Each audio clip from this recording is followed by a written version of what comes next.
जुन देशको प्रधानमन्त्री भारतको नेपालले धेरै जग्गा मिचेको छ भनेर मन्तव्य दिएर मेरै देश अतिक्रमणकारी हो भन्ने कुन बेला अभिव्यक्ति दिन्छन् त?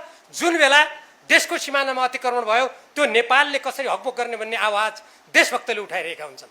त्यो बेला बोल्ने प्रधानमन्त्री भएको देशमा यस्तो आवाज बन्द गराएर देशको सिमाना सुरक्षा गर्ने समाजवाद चाहियो।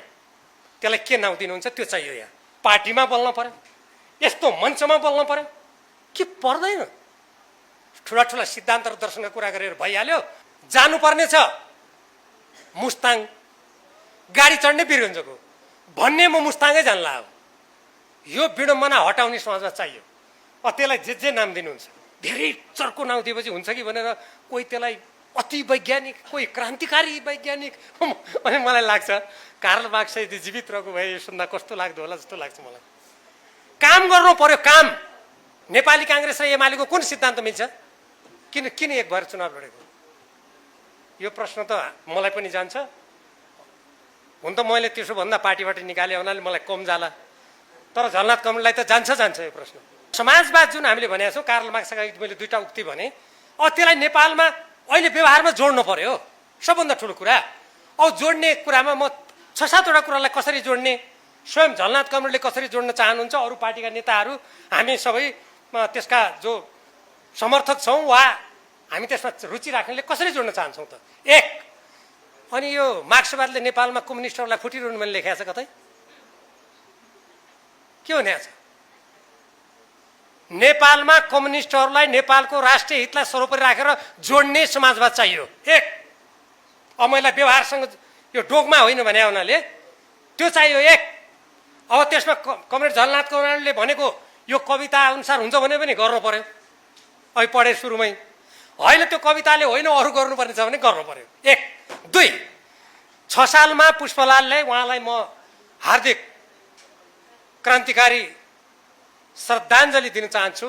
आज 102औं पुष्पलाल जयन्ती हो, जयन्तीका सङ्घारमा छौँ हामी, आइसकेका त छैन। अब दुई, त्यति बेला के भनेको छ भने नेपालको आफ्नो स्वाधीन राष्ट्रिय अर्थतन्त्र, आत्मनिर्भर, कृषिमा किसानमाथिको शोषणको अन्त्य र सबै असमान सन्देशबाट मुक्त। अब के समाजवाद हो त्यो गर्ने समाजवाद चाहियो नेपालमा। फेरि त्यो व्यवहारमा हुनु पर्यो। ठुल्ठुला ग्रन्थ त अब ग्रन्थ लेखेर मात्रै के होला जस्तो मलाई लाग्दैन। म पनि लेख्छु, लेख्न त लेख्छु, त्यसलाई व्यवहारमा त्यो हुनु पर्यो। तीन, हामीले धेरै लामो समयदेखि भन्यौँ अब हाम्रो देशलाई स्वाधीन, संसारको अगाडि समृद्ध देश बनाउने।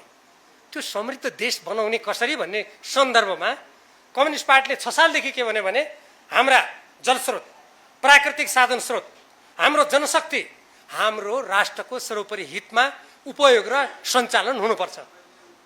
त्यो हुनु पर्यो। कसरी हुने? त्यो हुनु पर्यो। अनि पार्टीको हातमा सत्ता पुगेपछि नेता सर्वेसर्वा हुन् कि नहुन्, अध्यक्ष भएपछि अनि त्यहाँ गएपछि विपरीत सिद्धान्त भएकाहरूसँग गठजोड गर्ने। निर्वाचनमा नेपाली काङ्ग्रेस र एमालेको कुन सिद्धान्त मिल्छ? किन एक भएर चुनाव लडेको? यो प्रश्न त मलाई पनि जान्छ। हुन त मैले त्यसो भन्दा पार्टीबाट निकाले हुनाले मलाई कम जाला, तर झलनाथ कमललाई त जान्छ यो प्रश्न होइन। मैले यो आलोचना गरे होइन कि सत्य कुरा बोल्नु पर्यो नि होइन। अनि विपरीत सिद्धान्त भएकाहरूसँग चाहिँ गठजोड गरेर अनि वैज्ञानिक समाजवाद आउँछ? जानुपर्ने छ मुस्ताङ, गाडी चढ्ने वीरगञ्जको भन्ने म मुस्ताङै जानला हो। यो विडम्बना हटाउने समाजवाद चाहियो। त्यसलाई जे नाम दिनुहुन्छ, वैज्ञानिक, कोही त अब आजकल म सुन्छु त्यो धेरै चर्को नाउँ दिएपछि हुन्छ कि भनेर कोही त्यसलाई अति वैज्ञानिक, कोही क्रान्तिकारी वैज्ञानिक। अनि मलाई लाग्छ कार्ल मार्क्स यदि जीवित रहेको भए यो सुन्दा कस्तो लाग्दो होला जस्तो लाग्छ मलाई। काम गर्नु पर्यो, काम भन्ने कुरा हो यो मार्क्सवादको।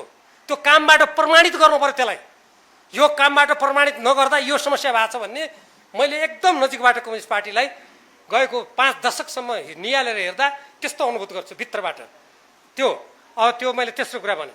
चौथो कुरा हेर्नुहोस्, संसारको कुनै पनि देश, स्वयं कार्ल मार्क्सले के भनेको छ भने आज बेलायती साम्राज्यले कम्युनिस्टहरूले चाहिँ साम्यवादमा गएर मानिसको अन्तर्राष्ट्रिय जाति हुनेछ, अब सिमाना समाप्त हुनेछन् भन्ने कुरा त साम्यवादमा होला, तर साम्राज्यवाद बेलायतीहरूले सबैतिर कब्जा गरे हुनाले प्रत्येक देशका कम्युनिस्टहरूले देशभक्तिपूर्ण आन्दोलन गर्नै पर्छ, उपनिवेशबाट मुक्त हुनुपर्छ भनेर पनि कार्ल मार्क्सकै बनायो। अब म यहीँनिर हामी सबैतिर फर्काएर एउटा प्रश्न गर्छु। नेपाल जस्तो अत्यन्त संवेदनशील भूराजनीतिक अवस्थामा भएको देशमा, जसको दक्षिणतिर भारत आज लिम्पियाधुरा, लिपुलेक, कालापानीमा अतिक्रमण छ, सुस्ताबाट भर्खरै त्यहाँका जनताले भनेका छन् प्रधानमन्त्रीको भारतको नेपालले धेरै जग्गा मिचेको छ भनाइले हामी त यहाँ दिनदिनै अप्ठ्यारोमा परेका छौँ। सुस्ताका जनता हेर्नुहोस्, हिजो आजको भनाइ हो यो, मैले कुनै यहाँ बनावटी कुरा गरेका छैन। जुन देशको प्रधानमन्त्री भारतको नेपालले धेरै जग्गा मिचेको छ भनेर मन्तव्य दिएर मेरै देश अतिक्रमणकारी हो भन्ने कुन बेला अभिव्यक्ति दिन्छन् त?